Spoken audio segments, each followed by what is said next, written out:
Labas vakaras visiems. Šiandien noriu parodyti, kaip jau gražiai pradeda žydėti arba pusėje jau žydėti mano vanilės krūmai. Turėjau svajonę turėti didelių žiedynų ir pasižiūrėkite, tik pradeda žydėti, bet vat jau koks jų dydis ir kokie jie standus. Pasižiūrėkit, niekas nėra plyšta, niekas nėra paremta. Šakų storis yra kaip piršto praktiškai. Ir dydis jo įspūdingas, tiesiog labai įspūdingas. Tai čia pirmoji vanilė Freeze.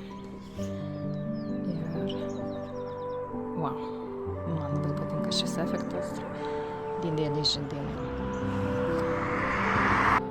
Na, o antroji mano vanilė yra dar įspūdingesnė. Jūs tik pasižiūrėkit. Koks grožis, kokia elegancija, koks tvirtumas.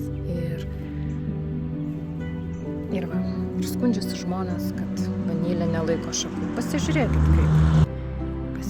kaip tvirtai jos laiko didžiulius žiedynus.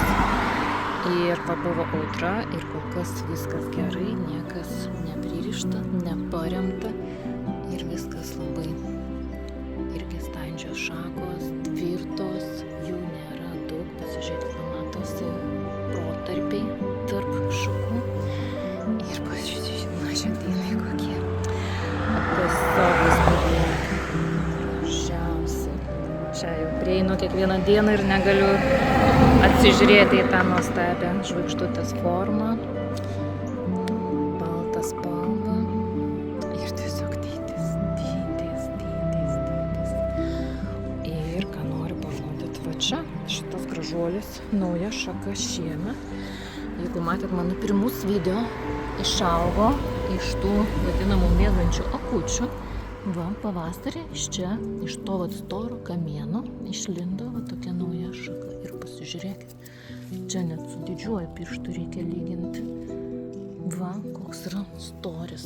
Tai vat, kai aš ją gerokai apgenėjau pavasarį ir pasižiūrėkit, kiekvieną šakų, ar ne, va čia, va, tarkim, viena, palikau vos po 3 šakas, ar ne, po 2. Po 3 pagrinde ir tada žiūrėkit, koks efektas, koks nerealus, net nežinau, kurie čia pasirodyti, čia dar tik tai pradės žydėti, bet storis, pasižiūrėkit,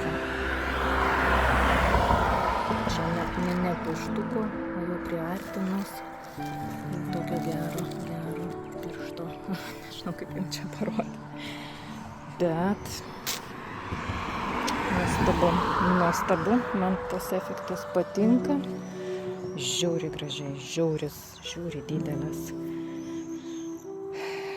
Čia dideli žiedynai, tai vat visiems rekomenduoju, va taip vat, žiūrėkit, jų nėra daug ant krūmo, rekomenduoju visiems taip retinti, gyvenėti, optimizuoti ir džiaugtis tokiu grožiu.